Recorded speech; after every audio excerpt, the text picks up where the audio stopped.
দরিদ্রতার কাতারে কিন্তু ভারত এখনো আছে। তা সত্ত্বেও মোদী সরকার কিভাবে ক্ষমতায় আসে বা কিভাবে এখনো ক্ষমতায় টিকে আছে, যে মোদী সরকার মুসলমান নিধনে এবং মুসলমানদের ঐতিহ্য নিধনে, মুসলমান বিদ্বেষী প্রচারণায় সবচেয়ে বেশি ভারতবর্ষের শাসকদের মধ্যে সবচেয়ে বেশি সফলতা করেছেন। হিন্দুদের মধ্যে মুসলমান বিদ্বেষ ছড়ানোর মধ্যে পুরস্কার যদি কাউকে দেওয়া হয়, তাহলে সর্বশেষ ভারতবর্ষে এই হিন্দু শাসক মোদী সরকার কি দেওয়া হবে। আসলে এটা একটা তার চাল, যেন ভোটে সে জয়লাভ করতে পারে, বিশেষ করে হিন্দুদের ভোটটা যেন তার বিজেপির উপর পড়ে, এটাই মূলত তার একটি শক্তি, তার একটি সফলতা, এবং সেই ক্ষেত্রে আমরা বলবো অধিকাংশে সফলতা লাভ করেছে। আসসালামু আলাইকুম ওয়া রাহমাতুল্লাহি ওয়া বারাকাতুহু। হামিদান লিযাতিহি ওয়া সালাতান লিহাবিবিহি ওয়া বাদ। সম্মানিত দর্শকবৃন্দ, দেশ এবং প্রবাস থেকে যারা দেখছেন সকলকে আন্তরিক মোবারকবাদ জানিয়ে শুরু করছি আজকের আলোচনা। আমাদের দেশের সম্মান এবং আমাদের দেশের অস্তিত্বকে নষ্ট করতে চায়, তার মধ্যে অন্যতম একটি হচ্ছে ভারত। এই ভারতের মধ্যে মুসলমানদের বড় বড় ঐতিহ্য রয়েছে। প্রায় 700 বছর মুসলমান শাসকরা এই ভারতবর্ষকে শাসন করেছেন। এই বছরগুলোর মধ্যে প্রতিষ্ঠিত হয়েছে বিভিন্ন ধরনের বড় বড় ধর্মীয় প্রতিষ্ঠান এবং মসজিদ, মাদ্রাসা এবং আরও অনেক কিছু, যেখানে রয়েছে আজমির শরীফ, যেখানে রয়েছে আমাদের দারুল উলুম দেওবন্দ, যেখানে রয়েছে আরও বড় বড় প্রতিষ্ঠান। করে বিজেপি সরকার যেইভাবে এগুলোকে ধ্বংস করার পেছনে নেমেছে, বিশ্বের ইতিহাসে কোনো ধর্মীয় প্রতিষ্ঠান বা ধর্মীয় উপাসনালয় এভাবে নষ্ট করার জন্য অন্য কারো দৃষ্টান্ত আপনারা খুঁজে পাবেন না।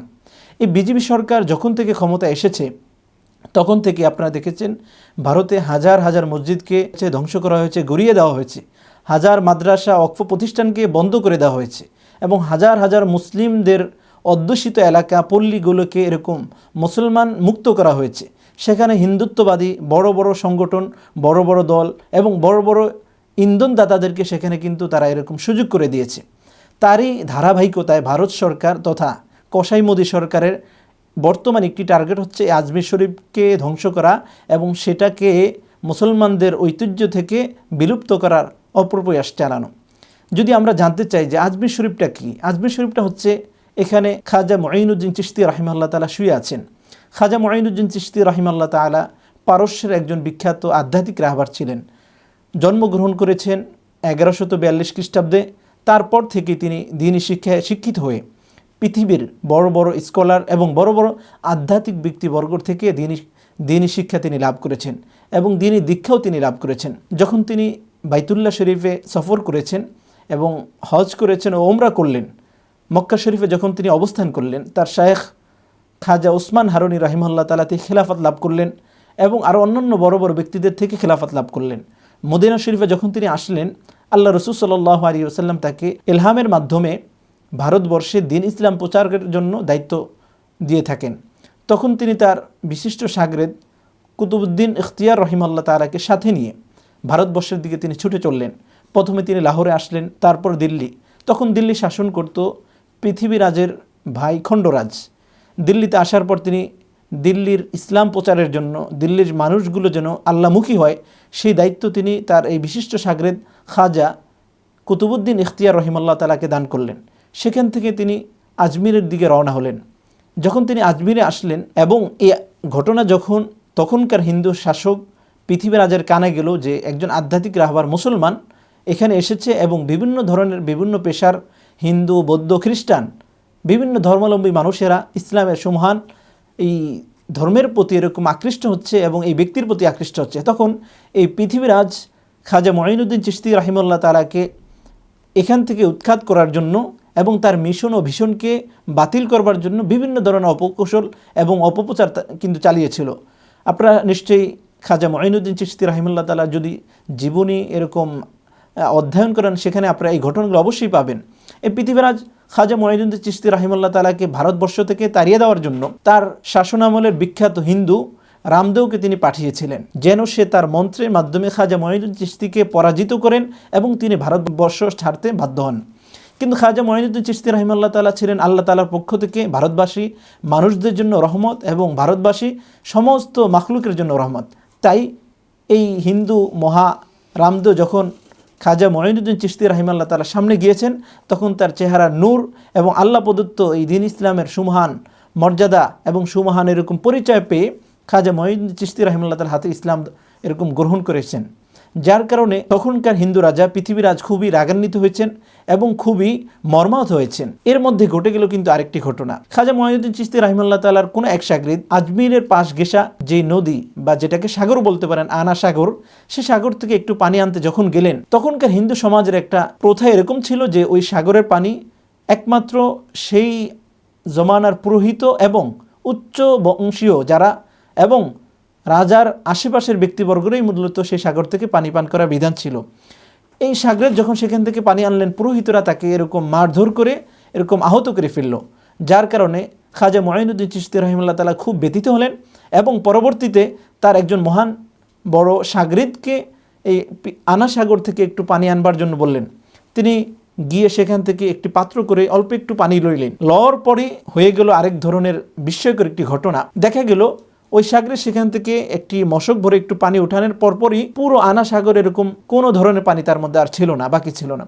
খাজা মঈনুদ্দিন চিশতি রাহিমাহুল্লাহ তাআলার এই বিস্ময়কর ঘটনা যখন পুরো ভারতবর্ষের মধ্যে ছড়িয়ে পড়ল, তখনই ভারতবর্ষের বিভিন্ন প্রান্ত থেকে খাজা মঈনুদ্দিন চিশতি রাহিমাহুল্লাহ তাআলার হাতে অন্যান্য ধর্মাবলম্বী বিভিন্ন ধরনের মানুষ এরকম ইসলাম ধর্ম গ্রহণ করেছেন। খাজা মঈনুদ্দিন চিশতি রাহিমাহুল্লাহ তাআলা 1236 খ্রিস্টাব্দে যেইখানে তিনি মৃত্যুবরণ করলেন, তথা আনা সাগরের পাহাড় ঘেঁষা যে একটি পাহাড়ের টিলা ছিল, সেই টিলার উপর তিনি মৃত্যুবরণ করলেন।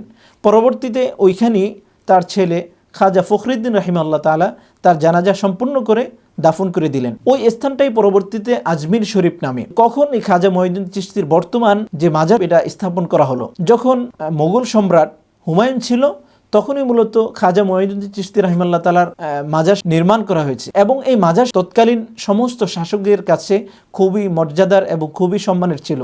এমনকি দেখা গেছে ভারতবর্ষে হিন্দু বড় বড় রাজারাও পরবর্তীতে এই আজমির শরীফটাকে খুব শ্রদ্ধার জায়গায় রাখতেন। বর্তমান দাবি করা হচ্ছে আজমির শরীফের নিচে হিন্দুদের মন্দির ছিল।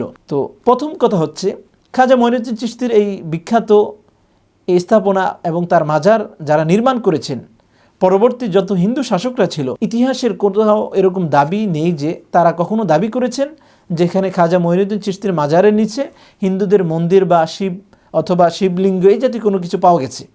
কিন্তু হঠাৎ করে 2024 সালে এসে বিজেপি মুসলিম বিদ্বেষী নেতা কোসাই মোদির শাসনামলে এই আজমির শরীফকে এরকম একটা অপবাদ দিয়ে সেটাকে ভাঙ্গার একটা পরিকল্পনা কিন্তু কোসাই মোদি করেছে। শুধু এটা নয়, আপনারা অবগত রয়েছেন যে ভারতবর্ষের একাধিক মসজিদকে বর্তমান দাবি করা হচ্ছে যে এগুলোর নিচেও এরকম বাবরি মসজিদের মতো মন্দির ছিল।